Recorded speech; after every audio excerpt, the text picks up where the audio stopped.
घोषणा की।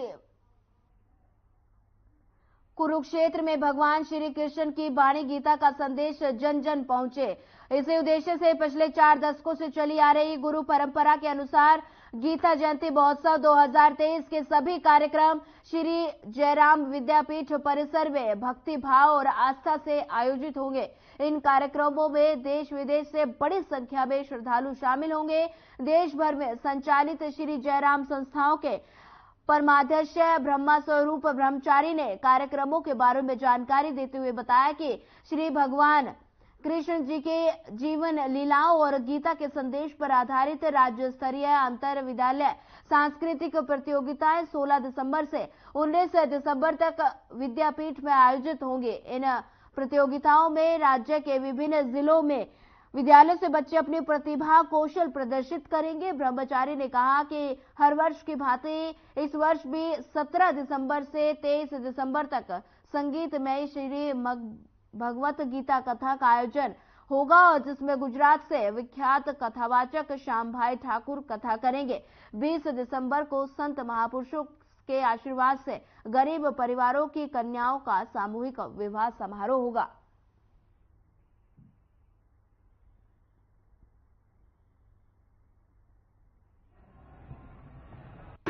गीता जयंती महोत्सव 2023 से इसकी तैयारियां लगभग जयराम विद्यापीठ कुरुक्षेत्र में 17 तारीख से 23 तारीख तक श्रीमद् भागवत कथा का आयोजन है, जो प्रतिवर्ष होता है।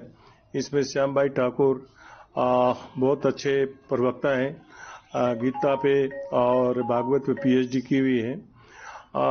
16 तारीख से 19 तारीख तक जयराम विद्यापीठ के प्रांगण में विभिन्न स्कूलों के बच्चे गीता से संबंधित कोरियोग्राफी, गीता के श्लोक, गीता पे प्रतियोगिताएं बच्चे भाग ले।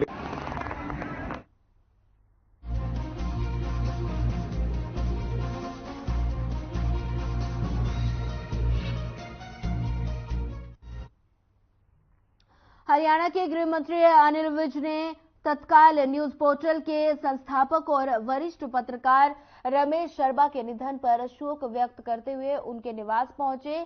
आपको बता दें कि रमेश शर्मा का 73 साल की उम्र में निधन हो गया, जिस पर शोक व्यक्त करने अनिल विज उनके निवास पहुंचे। गृह मंत्री अनिल विज ने कहा कि परिवार में अपनों का जाना बेहद दुखद होता है, लेकिन संसार में जीवन और मृत्यु का चक्र चलता रहता है। उन्होंने आगे कहा कि रमेश शर्मा से कई वर्षों से परिचय था। रमेश शर्मा चंडीगढ़ रीजन में पत्रकारिता जगत के एक जाने माने नाम थे। उन्होंने कहा कि रमेश शर्मा ने प्रिंट मीडिया के साथ साथ पत्रकारिता में सोशल मीडिया को भी आगे बढ़ाने का काम किया था। आज उनका तत्काल न्यूज पोर्टल के कई खबरों को तुरंत लोगों तक पहुंचाने में तेज माध्यम बना हुआ है और उन्होंने शोकाकुल परिजनों को सांत्वना दी और दिवंगत आत्मा की शांति के लिए प्रार्थना भी की। गौरतलब है कि दिवंगत Ramesh Sharma Indian Express, Tribune, Gujarat Vaibhav और विराट वैभव जैसे प्रिंट मीडिया संस्थानों के साथ जुड़े थे।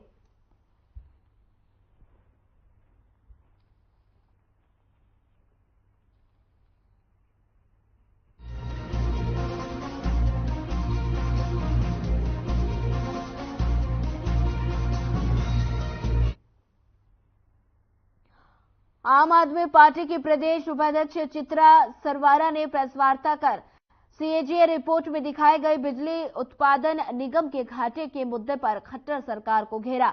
उन्होंने कहा कि 2 दिन पहले पूरे हरियाणा में बिजली की दुर्दशा को लेकर चर्चा चली हुई है। लोग सवाल करते रहते हैं कि extra energy charge, fuel surcharge क्या है और सिक्योरिटी डिपॉजिट एडवांस में क्या लिए जा रहे हैं। दिल्ली के बाद आम आदमी पार्टी की सरकार पंजाब में आई। पंजाब का बिजली विभाग कई सालों से 1200 करोड़ का नुकसान झेल रहा था। अपने इंडस्ट्री को हरियाणा में बहुत समय से बातें चली हैं घर घर में और हर बिजनेस में और हर व्यक्ति के बीच में कि हरियाणा में बिजली की जो दुर्दशा है, इसकी अवेलेबिलिटी इतनी कम क्यों है, कम क्यों आती है, लंबे लंबे कट्स क्यों हैं, ये महंगी क्यों है। लोग सवाल करते रहते थे कि ये एक्स्ट्रा एनर्जी चार्ज, ये फ्यूल सरचार्ज, ये सब क्या हैं, ये सिक्योरिटी डिपॉजिट्स एडवांस क्या लिए जा रहे हैं। और ये जो सारी बातें थी कि भाई किसान को एक चोर की नजर से सरकार क्यों देखती है हरियाणा के अंदर जब बिजली का मुद्दा आता है। ऐसा क्यों है हरियाणा के अंदर कि बिजनेसमैन, उद्योगपति, इनको आज लाखों का घाटा उठाना पड़ रहा है, या ये हरियाणा से पलायन के लिए मजबूर हैं अपने इंडस्ट्री को किसी और एनर्जी सरप्लस इलाके में ले जाने के लिए। हरियाणा में बहुत समय से बातें चली हैं घर घर में और हर बिजनेस में और हर व्यक्ति के बीच में कि हरियाणा में बिजली की जो दुर्दशा है, इसकी अवेलेबिलिटी इतनी कम क्यों आती है, लंबे लंबे कट्स क्यों हैं, ये महंगी क्यों है। लोग सवाल करते रहते थे।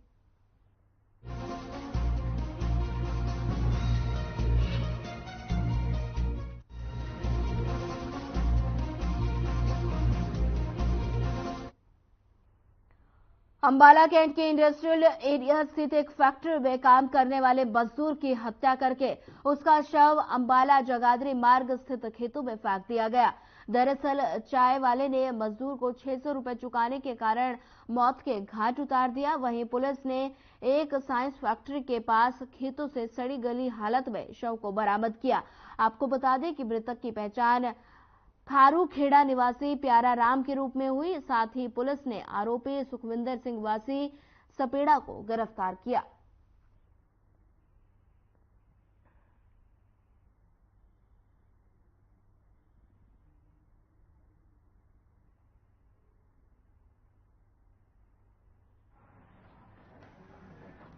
तो गांव खारू खेड़े का रहने वाला है और इंडस्ट्रियल एरिया फैक्ट्री नंबर 8 में लेबर का काम करता था।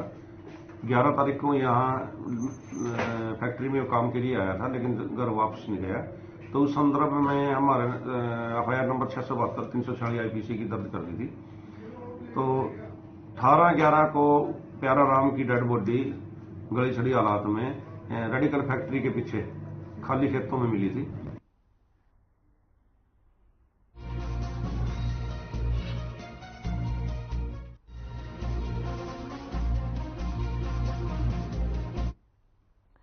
हरियाणा के कैथल स्थित कलायत के गांव बालू की बेटी 29 वर्षीय कैप्टन पूनम रानी शहीद हो गई। वो पिछले करीब 6 साल से दिल्ली के आर्मी अस्पताल में एक चिकित्सक के रूप में कार्यरत थी। पूनम की आर्मी अस्पताल में मरीज का इलाज करते समय तबीयत बिगड़ गई और कुछ देर बाद ही उसकी मौत हो गई। शहीद कैप्टन पूनम का राजकीय सम्मान के साथ पैतृक गांव बालू में अंतिम संस्कार किया गया। इस मौके पर सेना के कई आला अधिकारी मौजूद रहे। शहीद की बेटी के पार्थिव शरीर पर पुष्प चक्र चढ़ाकर सम्मान दिया गया। इस मौके पर प्रदेश की महिला एवं बाल विकास राज्य मंत्री कमलेश डांडा भी शहीद की अंतिम यात्रा में शामिल हुई।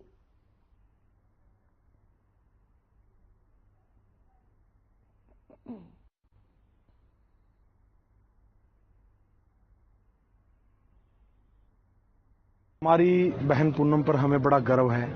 पूरे गांव में देखो आज उनकी शहादत हुई है। बेशक पूरा गांव सदमे में है, लेकिन हम पूरा गर्व करते हैं और हम तो सभी को एक मैसेज देना चाहते हैं आपके माध्यम से कि हर इंसान, आज बेटा और बेटी में कोई फर्क नहीं है। ये हमारी बहन ने साबित करके दिखाया है। ये हमारे देश की बेटी, मेरी नहीं, मेरे गांव की बेटी है, मेरे हरियाणा की बेटी है और पूरे देश की बेटी है, जिसने अपनी जो कुर्बानी दी है देश के लिए। मुझे, मेरे परिवार और पूरे गांव को हमें पूरा गर्व है। बड़ा गांव पंचायत की बड़ी स्थापना, तो यहाँ की बेटी हमारी बेटी और बड़ा दुख के साथ कहना पड़ता है जो हमारी बेटों ने देश और प्रदेश का नाम रोशन किया और बड़े होनहार बेटी, गौरवशाली बेटी ने आज देश की सेवा करते हुए अपनी सेवा दे रही है। उस टाइम नस्लों के जोड़ों के साथ इनके शहीद हुए।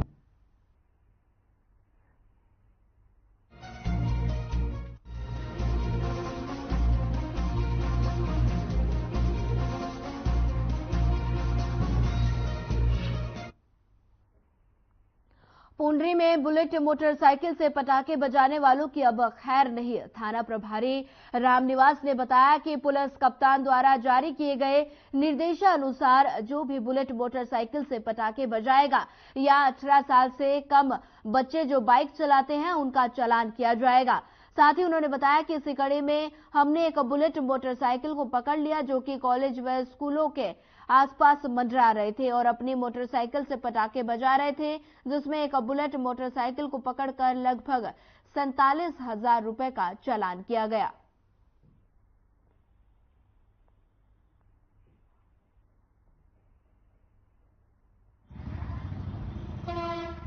देखिए, जैसा आप भी शहर में रहते हैं और शहर में जो लड़के रोड पे बुलेट चलाते हैं, बुलेट के पटाखे मारते हैं, इससे दुकानदार भी, शहरवासी भी और रोड पे जो आम पब्लिक चलती है वो सारे परेशान होते हैं और इनकी हमारे अधिकारियों के पास शिकायतें भी जाती हैं।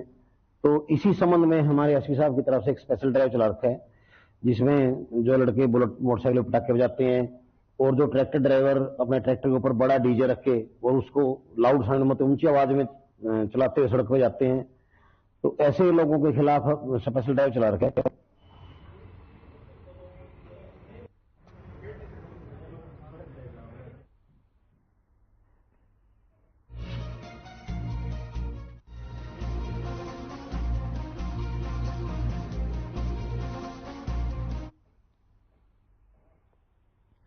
फरीदाबाद के सूर्य विहार पार्ट 2 इलाके में बिजली कर्मचारियों पर एक परिवार के साथ मारपीट करने के गंभीर आरोप लगे हैं। पीड़ित परिवार के मुताबिक 4 से 5 लोग सुबह 6 बजे घर में बिना परिचय दिए हुए घुस रहे थे। जब उनका विरोध किया गया तो घर वालों के साथ इन लोगों ने मारपीट करनी शुरू कर दी।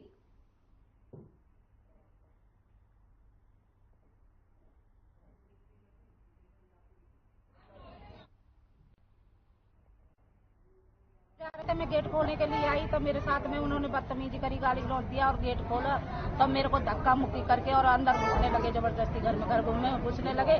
तो आवाज सुन के हल्ला लग रहा तो मेरा बेटा आया, उसने कहा ऐसे के घर में कैसे कोई परमिशन लाए हो, ऐसे घर में कैसे हो, कौन हो, क्या है, अरे क्या कहता किस चीज की परमिशन, हम तो ऐसे ही आएंगे और ये वो उसको मारना पीटना शुरू कर दिया। सर मैं जब सो के उठा था तो आवाज आ रही थी नीचे से, तो मम्मी वो कुछ लोग ना धक्का मुक्की करके अंदर आने की कोशिश कर रहे थे। तो मेरी मम्मी बहस कर रही थी, ये वो तुम ऐसे कर रहे हो, वो धक्का मुक्की करके इनको हाथापाई से करते थे। तो मैं आया तो फिर मैंने देखा तो मैं भी गया बीच में छुड़ाने के लिए। मैंने छोड़ आप करा तो वो उल्टा मेरे पे मारने लगा, मेरा दरवाजा वगैरह। उन्होंने कुछ बताया कौन है वो लोग? उन्होंने उस टाइम कुछ नहीं बताया मुझे, तो थाने में आके पता चली है ये बिजली विभाग से।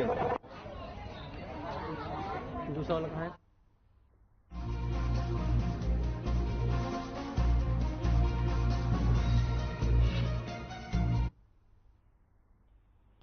फरीदाबाद में आईएमटी औद्योगिक क्षेत्र में बिजली विभाग के अधिकारी आईएमटी इंडस्ट्रीज एसोसिएशन के बुलावे पर उद्योगों की बिजली संबंधित समस्याएं सुनने पहुंचे।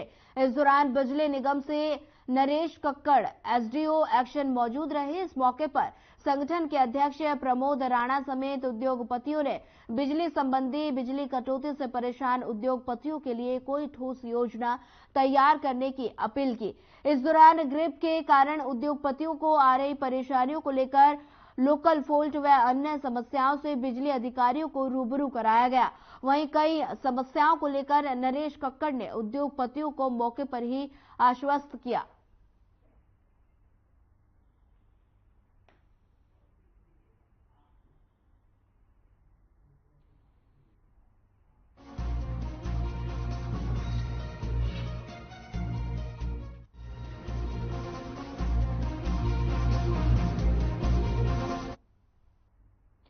रेवाड़ी के बाल भवन में हरियाणा राज्य बाल कल्याण परिषद द्वारा आयोजित 3 दिवसीय जिला स्तरीय प्रतियोगिता में प्रदेश भर से आए बच्चों ने अपनी प्रतिभा का जोहर दिखाते हुए रंगारंग सांस्कृतिक कार्यक्रम प्रस्तुत कर समा बांध दिया। और कार्यक्रम में शिरकत करने आए हरियाणा विद्यालय शिक्षा बोर्ड के चेयरमैन डॉक्टर वीपी यादव ने कलाकारों का उत्साहवर्धन कर जिला प्रशासन का भी आभार व्यक्त किया और कहा कि कार्यक्रम में जो व्यवस्थाएं देखने को मिले पहले कहीं नजर नहीं आई और ऐसे में कार्यक्रम को रेवाड़ी में स्थान दिया जाता रहना चाहिए ताकि बाल प्रतिभाओं को आगे बढ़ाने का फैसला मिल सके। वहीं आपको बता दें कि बच्चों ने कहा कि रेवाड़ी इस कार्यक्रम में आकर उन्हें बहुत कुछ सीखने को मिला है।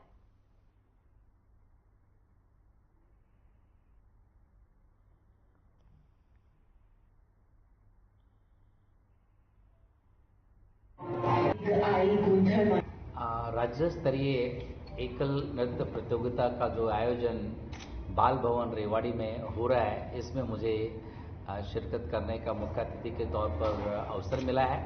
मैं बाल भवन रेवाड़ी की जो टीम है, DCWO साहब वीरेंद्र यादव जी को बधाई देता हूं, साथ में प्रधान उपायुक्त राहुल हुड्डा जी को कि बहुत सुंदर आयोजन यहाँ किया जा रहा है।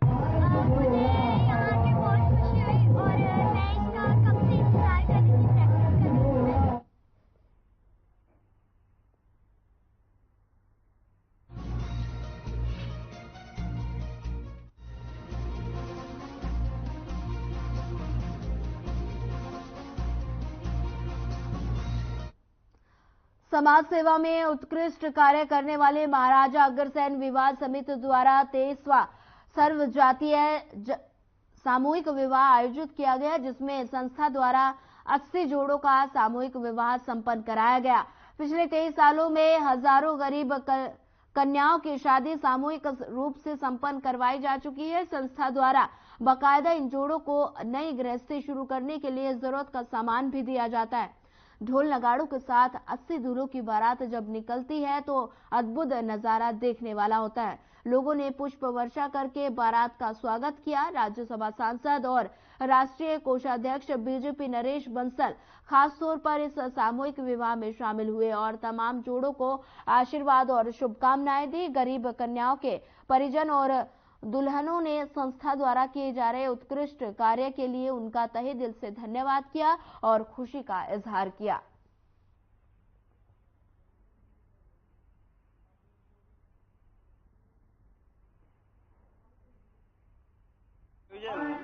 पिछले मैं समझता हूँ 24-25 सालों से हो रहा है और इस संस्था से मुझे गर्व है कि मैं पहले आयोजन से जुड़ा हुआ हूँ। इस वर्ष थोड़ी काम की व्यस्तता की वजह से मैं इसमें इतनी सक्रियता के साथ नहीं जुड़ पाया, परंतु निसंदेह ये दुनिया में कोई भी श्रेष्ठ कार्य अगर होता है उनमें से एक श्रेष्ठ कार्य है। हमारे शास्त्र भी कहते हैं कन्यादान महादान, और इसमें उन बच्चियों के विवाह को प्राथमिकता दी जाती है जो कि आर्थिक रूप से जो कि संपन्न नहीं है परिवार, जो बेटी को कहीं अपना बोझ समझते हो कि किस प्रकार से हम बेटी के हाथ पीले करेंगे। तो ये महाराजा अग्रसेन विवाह समिति ऐसी बच्चियों के लिए रिश्ते तय करवाने का काम करती है, उनकी शादी कराने का काम करती है। बहुत अच्छा लग रहा है। तो क्या कहना चाहेंगे यहाँ के जो समाज सेवियों की तरफ द्वारा जो आज शादी का जो करवाया जा रहा है? उनके लिए बस थैंक यू कहना चाहेंगे, बहुत बढ़िया किया उन्होंने। बहुत अच्छा लग रहा है यहाँ से। बहुत अच्छी बात है इसमें कि मतलब फैमिली पूरी खुश है। फैमिली खुश है आपकी? आप भी खुश हैं? हाँ। ये अच्छा काम है, ये जो भी संस्था है, जो क्या नाम है, राजा अग्रसेन संस्था जो है काम कर रही है, बहुत अच्छा काम कर रही है। और हर साल जो है लगभग 70-80 जोड़ाओं का शादी होती है।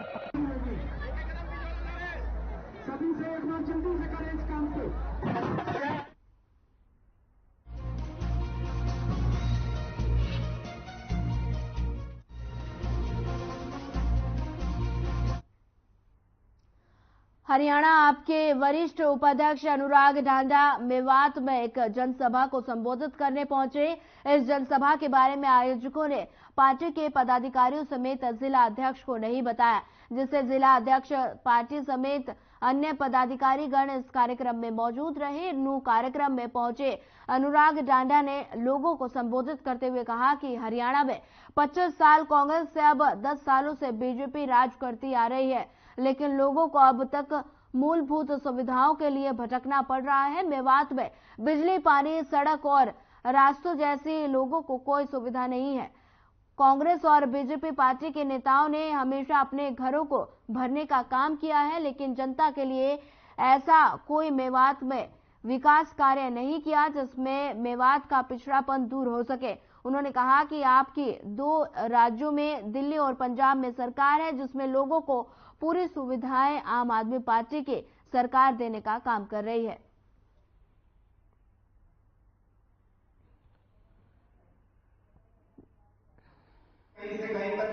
बहुत सारे युवा कार्यकर्ता हमारे पहुंचे हुए थे। मैं ये देख के खुश हूं कि युवा बदलाव चाहता है, युवा नई राजनीति करना चाहता है और युवा पुरानी पार्टियों की, पुराने राजनीतिक घरानों की राजनीति से त्रस्त है, परेशान है। इसलिए इस बदलाव की लड़ाई को आगे लेकर के जाएंगे। मेवात में आने वाले समय में पार्टी के और बहुत से कार्यक्रम आयोजित करने जा रहे हैं। मेवात के घर घर तक डोर टू डोर कैंपेन भी करेंगे। कि रात उनके आंगन से निकल के जाए, इसलिए युवा में बैठ के कहीं से कहीं तक चले जाना, दिल्ली में मुफ्त में सफर कर सकते हो आप लोग। और मेवात से भी मेरे पास बहुत फोन आते थे।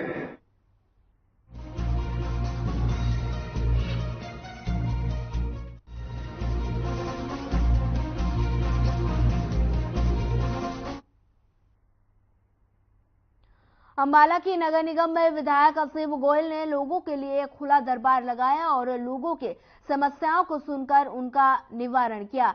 इस दौरान अधिकारियों को भी निर्देश दिए गए कि काम को सही से किया जाए। अगर किसी काम को रिजेक्ट किया जाता है तो उसका वैलिड रीजन भी दिया जाए। इस दौरान विधायक का एक्शन देखने को मिला और जनता की शिकायत सुन जेई के लिए मंत्री को फोन भी किया गया। वहीं हालांकि नगर निगम अधिकारियों के आश्वासन के बाद कोई कार्रवाई नहीं की गई। इस दरबार से जनता काफी हद तक संतुष्ट दिखाई दी और विधायक का धन्यवाद भी किया।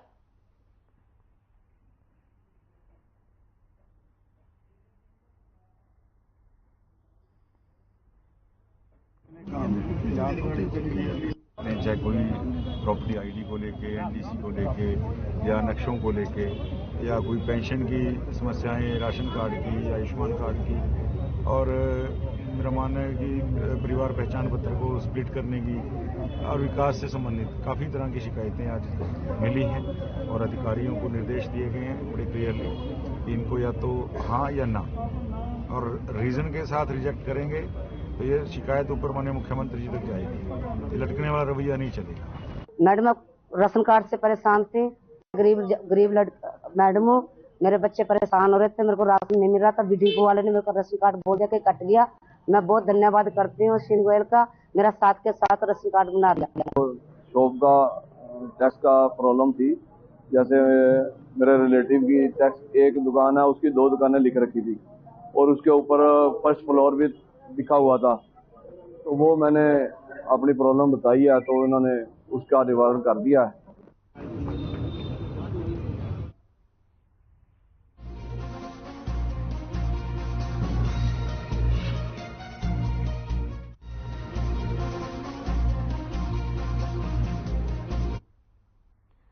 झज्जर के गांव खेड़ी खुमार के खेतों में एक युवती ने पेड़ पर फांसी का फंदा लगाकर आत्महत्या कर ली। मृतक युवती के पास एक सुसाइड नोट भी बरामद हुआ। नोट पर माता पिता के प्रति आस्था जताते हुए कहा कि उसके माता पिता मन से गरीब नहीं है, लेकिन उन्हें आर्थिक हालात उनके जरूर गरीब हैं। बता दें कि सूचना के बाद पुलिस मौके पर पहुंची और मामले की छानबीन करने के बाद युवती के शव को पोस्टमार्टम के लिए झज्जर के नागरिक अस्पताल भेज दिया गया, जहां पोस्टमार्टम कराए जाने के बाद युवती के शव को उसके परिजनों के हवाले कर दिया। युवती के परिजनों ने उनके काफी लंबे समय से बीमार होने की बात कही है।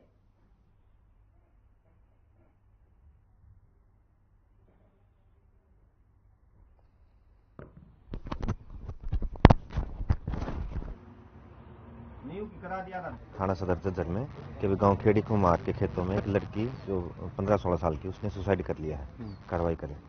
तो उसके उपरांत हमने उसकी छानबीन करके और डेड बॉडी कल शाम को यहाँ रखवा दी थी। आज इसका पोस्टमार्टम हो रहा है। ये लड़की, इसके जो फादर हैं उन्होंने बताया कि ये पिछले कुछ समय से बीमार चल रही थी, +1 कक्षा में गाँव में खेड़ी खाते वास पढ़ती थी और उस बीमारी की वजह से इसने परेशान होकर ऐसा कदम उठाया। करा दिया था